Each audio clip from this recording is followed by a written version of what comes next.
unoriginal content or limited originality of content ang violation nyo po mga katiktik. So ang kailangan nyo po dyan para matanggal po is screenshot nyo po yung violation na yan.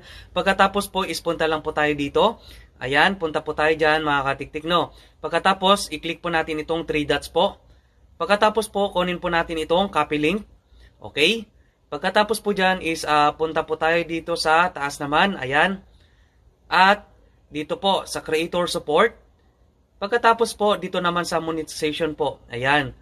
Pagkatapos, i-click po natin itong making money with stars.